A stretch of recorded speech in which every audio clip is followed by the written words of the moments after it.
Hi, this is Becca from Families and Babies, and this video is all about feeding cues. So a feeding cue is a sign from baby saying, I'm hungry, I'd like a feed. We've got 3 levels of feeding cues. We've got early ones that say, I'm hungry, feed me. And they might be when baby's asleep. They might start stirring. The mouth might start opening, and they could start turning their head and rooting. This is a really great time to latch baby on. They're nice and calm, and so they're going to be able to get onto breast really easily. A mid cue is where baby's saying, come on, I'm really quite hungry now, I'd really like a feed. And we can expect to see baby to increase their movement, so they might get a bit more jerky, a bit stretchy, and their hand might start coming to their mouth. And they're trying to latch on, literally trying to latch on to their mouth here. Again, this is a really good time to pick baby up and feed them because they're not quite angry just yet.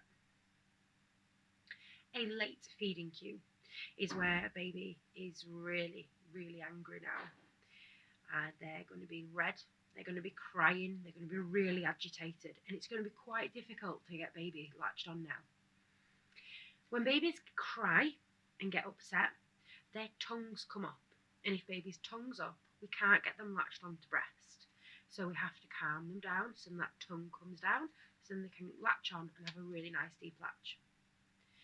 If we have got a crying baby, it's really good if we can get them in skin to skin. So bring them up and away from the breast, just get them on the chest area. We could give them a cuddle, we could rock and sway, we could pass them to partner who won't smell of milk, but will be a really familiar place for baby. It can take time to pick up on feeding cues. It probably took me a good few weeks, maybe even months, to pick up on feeding cues first time round. So no one expects you to get it down straight away. It's normal for our feeding cues to be on the later side on an evening when baby's asleep and when we're asleep, because we literally don't pick up on it. It won't be long though before your body's getting tune, and all you have to do is hear a little peep from baby and you'll be able to wake up and bring baby to breast and feed them. When we're feeding baby, we talk about responsive feeding quite a lot. And responsive feeding is basically feeding baby whenever they show a sign that they want to feed, and equally feeding baby if we feel like they need to feed. So it's a two-way street. Breastfeeding is always a two-way street. So if we feel engorged or tingly, or just like, actually, I'd like to reconnect with you, baby, then absolutely 100% do it.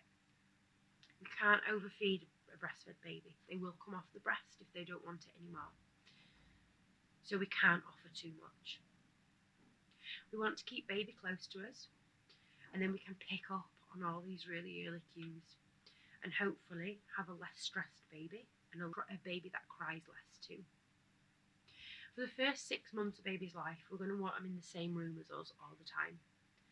That way we can pick up on all the early cues, but it also helps to regulate their breathing and reduces the risk of SIDS. So to summarise, we have early cues: stirring, mouth opening, turning the head or rooting; mid feeding cues, which are stretching, increased movement and hands to mouth; and late feeding cues, which might show baby crying, red or agitated.